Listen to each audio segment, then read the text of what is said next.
KP Vivekananda గారు మీరు ఒక్కరు మాట్లాడండి. అధ్యక్ష, మా దగ్గర మిత్రుడు కాబట్టి తప్పకుండా మా యొక్క ఫీలింగ్స్ తెలియాలి కాబట్టి మిమ్మల్ని అవకాశం కోరం ఇచ్చినందుకు ధన్యవాదాలు అధ్యక్ష.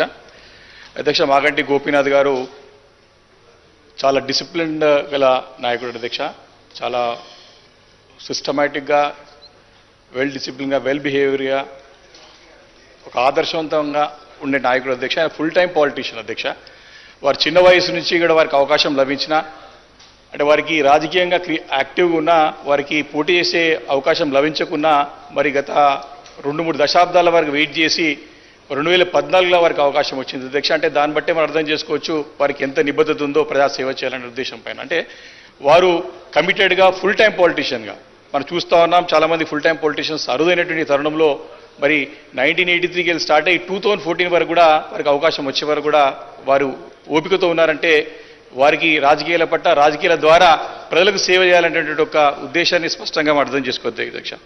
అధ్యక్ష, వారు నన్ను పర్సనల్ కూడా వ్యక్తిగతంగా కూడా 2014లో మేమందరం కూడా మొదటిసారి శాసనసభకి ఎన్నికైనప్పుడు వారు వ్యక్తిగతంగా కూడా నన్ను చాలా ప్రోత్సహించేవారు అధ్యక్ష. మాట్లాడడానికి కానీ, అసెంబ్లీలో సమస్యలు డిస్కస్ చేయడానికి కానివ్వండి, హైదరాబాద్ విషయాల్ని ప్రస్తావించేటప్పుడు కానీ వారు వ్యక్తిగతంగా ఏమైనా అవకాశం వస్తే వివేకి అవకాశం ఇవ్వండి, తప్పకుండా వారు మాట్లాడతారు, బాగా మాట్లాడతారని నన్ను వ్యక్తిగతంగా కూడా ప్రోత్సహించిన సందర్భం ఉంది. కాబట్టి వారు లేకపోవడం అనేది చాలా బాధాకరమైన విషయం అధ్యక్ష.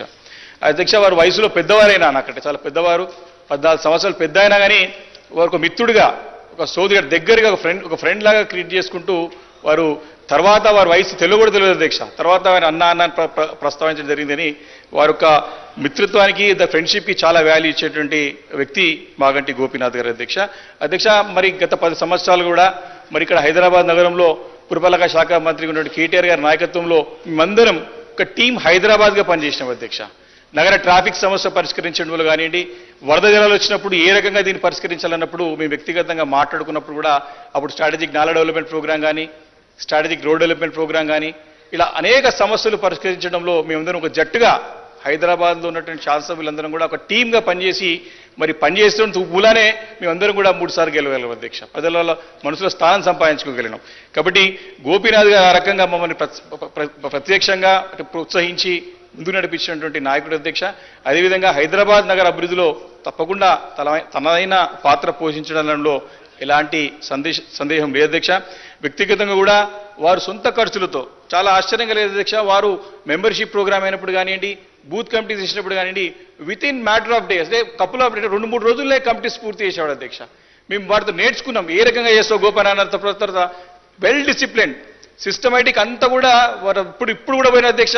వారు ప్రబోధించిన తర్వాత కూడా మనం వెళ్ళి కాన్స్టిట్యున్సీలో డివిజన్లో మాట్లాడితే ఎక్కడికక్కడ వారి committee members to the point ఉన్నాయి అధ్యక్ష. అంటే ఏ రకమైనటువంటి మరి ఫోకస్గా, నిబద్ధతగా ఉన్నాడని దాన్ని బట్టి మనం అర్థం చేసుకోవచ్చు అధ్యక్ష.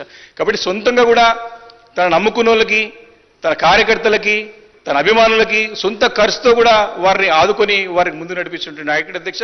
సరే, గ్రామీణ వాతావరణం 2 లక్షల ఓటర్లు ఉంటే ప్రాతినిధ్యం వహించడం వేరు, కానీ ఇక్కడ 4 లక్షలు 5 లక్షల నియోజకవర్గాల్లో మరి అందరూ కూడా ఒక తాటిపై నడిపించడం అనేది చాలా కత్తి మీద సాము లాంటిది. అలాంటిది వారు నియోజకవర్గంలో జూబ్లీహిల్స్లో 3 సార్లు శాసనసభ్యుడిగా గెలవడమే కాకుండా ప్రజల మనసులో స్థానం సంపాదించుకున్న నాయకుడు మాగంటి గోపీనాథ్ గారి రోజు మా మధ్యలో లేరంటే మాకు చాలా అంటే చాలా బాధ అనిపిస్తుంది అధ్యక్ష.